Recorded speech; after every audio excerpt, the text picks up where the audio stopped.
Alright, so it's been a while since we updated everyone on what's happening with the F350 and also just what's happening in general here. So let's have a bit of a look here and get stuck into it.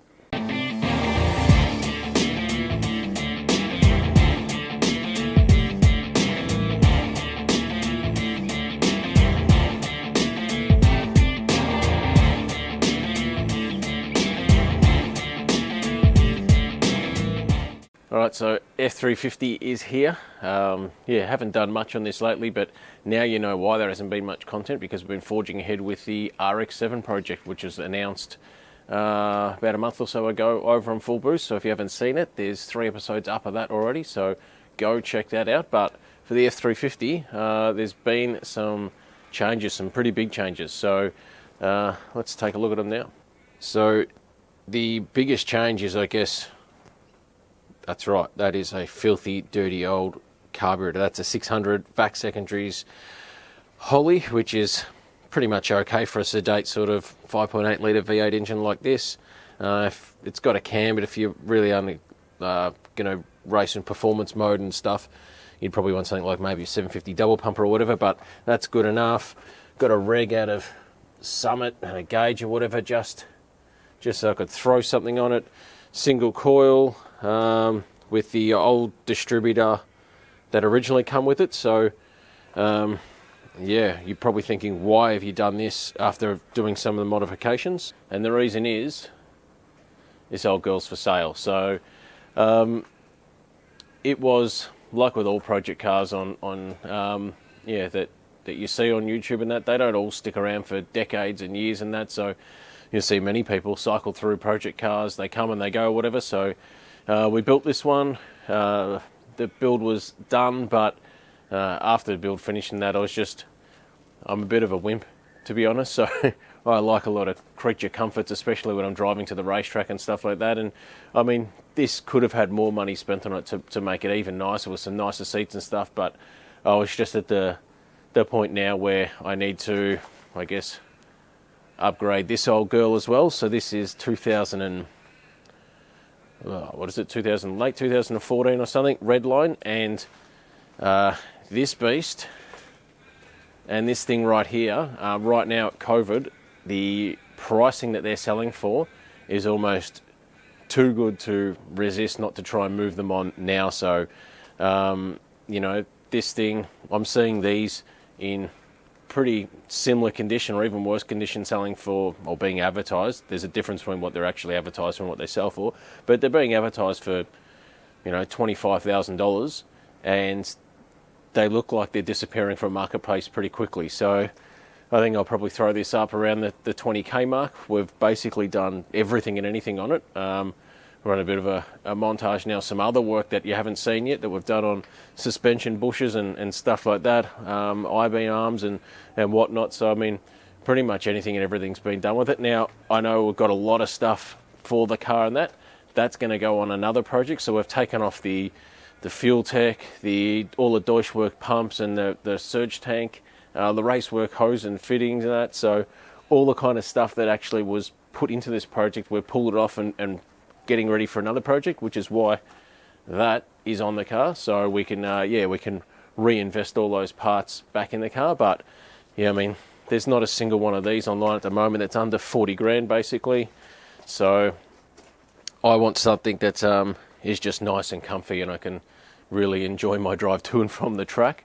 So I've driven, a lot of you may have seen the episodes on what we did, or what I did regarding where have all the V8s gone. I'm still asking that question now, where are they all gone, because I don't know where they are. But yeah, I drove, the outcome for that episode was mainly, does anyone know what's out there or whatever? And there's not a hell of a lot of stuff out there. So it leaves me back with the new car hunt, which I was on a couple of months ago. So obviously looked at bench racing some, and you know, obviously people in the comments were just, oh, you have to go drive them, especially the Y62 fanboys, because they absolutely love that truck, not a car, that thing.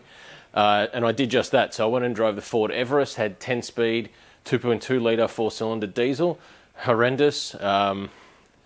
Wow, just It's obviously the Ranger with an SUV body, but I would rather drive a 10-year-old Territory than drive that thing again. The gearbox and drivetrain noise is disgusting. The clunks and how you can feel the shuddering through the body of the car and that when it changes down gears and that, no thanks. Drove a Touareg because people said, oh, you have to have a diesel if you're going to tow. So I went and drove a Touareg. Throttle lag was off the charts. I know you can fix that with throttle controllers and stuff like that, but that's not the point. Was really good. Was nice to drive. Obviously, it's a nice SUV. But the base model is really, it doesn't. That 2014 VF Commodore Redline has more tech and more safety features than this thing did, and that's because they pile them into optional extra packages. So really, that car was going to be 110,000 plus on road. So I decided that I didn't love it at $110,000 as much as I did at maybe 80,000 or whatever, that the bullshit list price there. So drove a Y62 Patrol.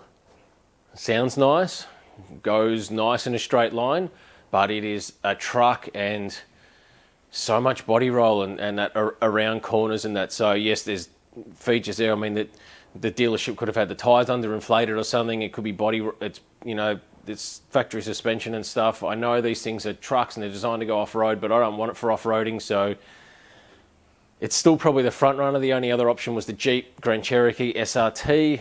Really liked the look of that. Went to go test drive one, and the Jeep dealership said they've been discontinued because they can't get components for the Hemi anymore, so that's gone. So really down to the Y62 Patrol or the Grand Cherokee S Limited. The S Limited's got a really tamed down 5.7 litre Hemi, I think. So it's really old now. It's really long in the tooth. I know there's a new model coming out later this year.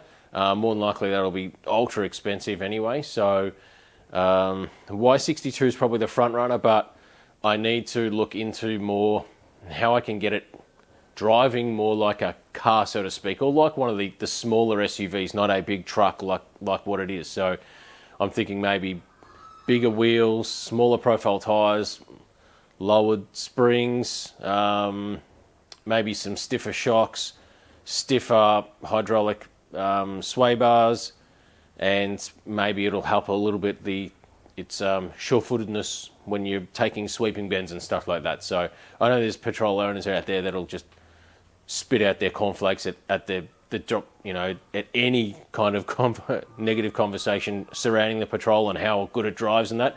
But a lot of these people are comparing it to their GQ Patrol or a 79 series Land Cruiser or something, and I'm not. I'm comparing it to driving Ford Territories and Commodores and things like that. So I want to shift the balance of how the next car I get drive to be closer to that and not further away like an actual four-wheel drive truck. But,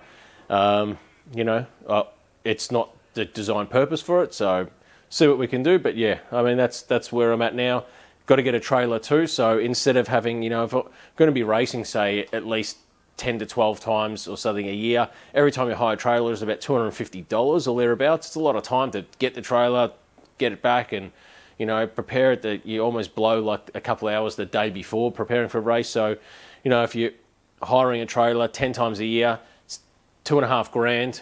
You can buy a new car trailer, I think, for about $4,500. So in 2 years, if you buy your own trailer, it's going to pay for itself, and you'll have an asset of the trailer, which you can always sell. So I'm in two minds still whether to get a second-hand enclosed one. I think they're around, they pop up for me from 10 to 15 grand. It's not a massive one that can suit what I need to do, or buying a brand new, normal, like a non-enclosed one, or even a second-hand standard sort of car trailer, and maybe just building a front part on it or fully enclosing it. So not sure what to do around there. I don't think I need anything baller spec like an enclosed trailer. We're not going to, with Heathkit coming on board and then hopefully Calder later on, we're going to have some really good tracks here in Victoria that are easily accessible that I'm not going to drive.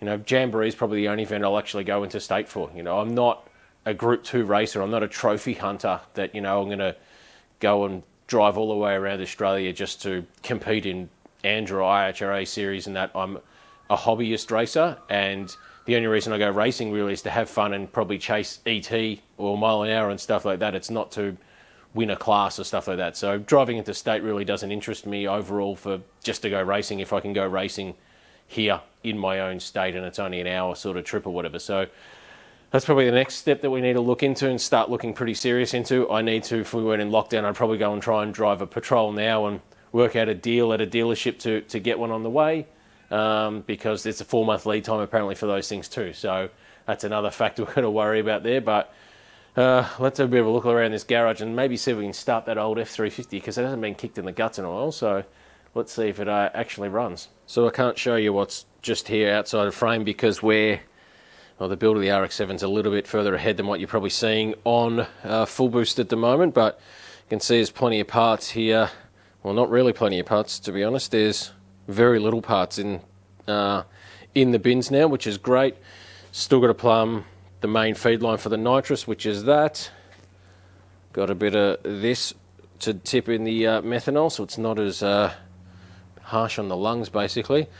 Had to remake the intake pipe, so you see that. Just need to fit the parachute as well, because if we go as fast as we want to go, we have to have one of those. You can see the Great Wall of Penrite starting to get a bit diminished there, and that's because a lot of the bottles are down here, and there is fluids in the RX7 now, and they're staying in where they're meant to, and they're not on the ground, which is fantastic. So that means that we're probably going to start it soon, which is fantastic too. This is just an engine run stand that I've had for a while, and yeah, just had to start an engine recently, and essentially all it is a radiator from, I think it might even be from the 626 or another project, and yeah, it's for rotary engines basically.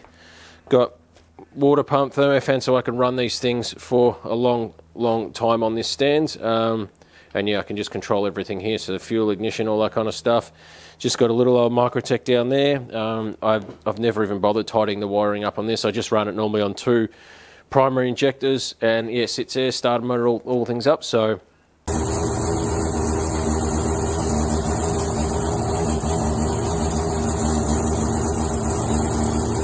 that's all I use this for. I just haven't put it away yet, and the engine crane I haven't bothered putting that away either, because need somehow to get the 205 litre drums of methanol off the trailer, or however I'm going to get them off. None of the suppliers have a tailgate sort of set up with methanol that is affordable. I mean, the methanol costs like $300 or thereabouts for a 205 litre drum, and the one place gave me a freight quote that was pretty much $300 in freight to deliver a 205 litre drum here and use a tailgated truck. So that's a bit obscene. I won't be running with that.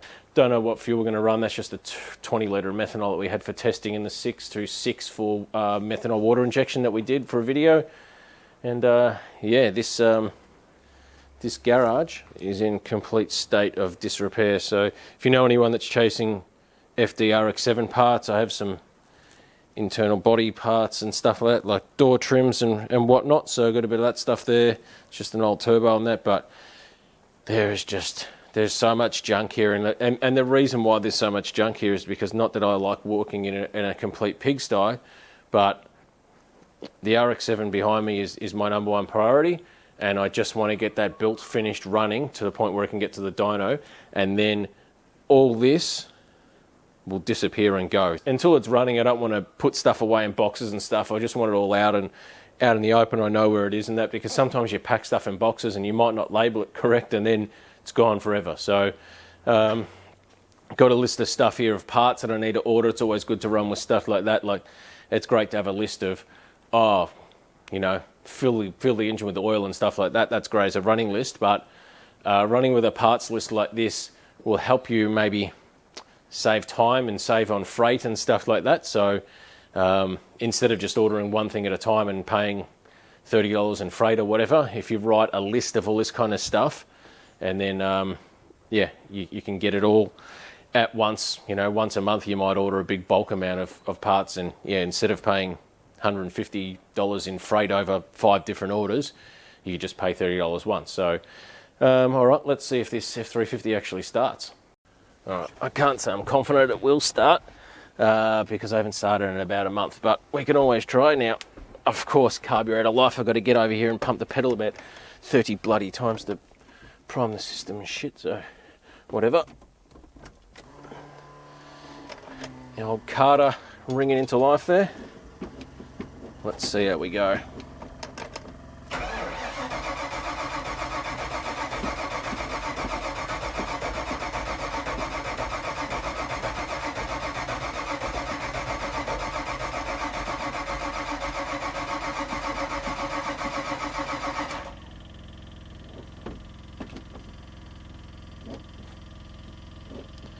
Maybe take two.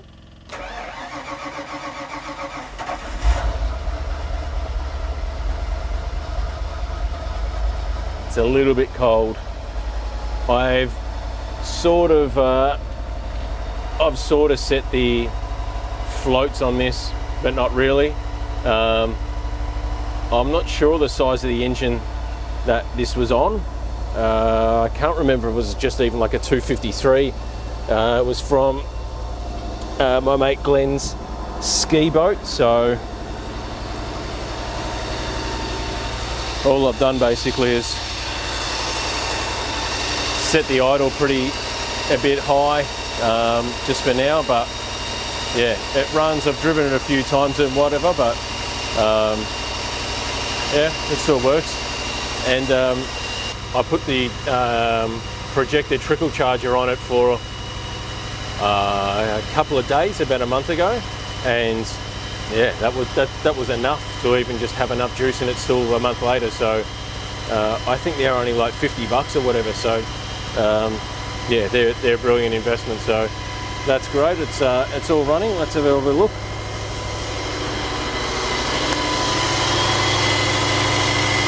So obviously still got all the hidden wiring and whatnot, and yeah, all the paint's all done, all these bushes, all the new tyres and that. So I mean, I think it should be able to move it on relatively easily. It's a fairly honest truck, and it's had a lot of time and a lot of money spent on it. So it's pretty much an update of where we're at.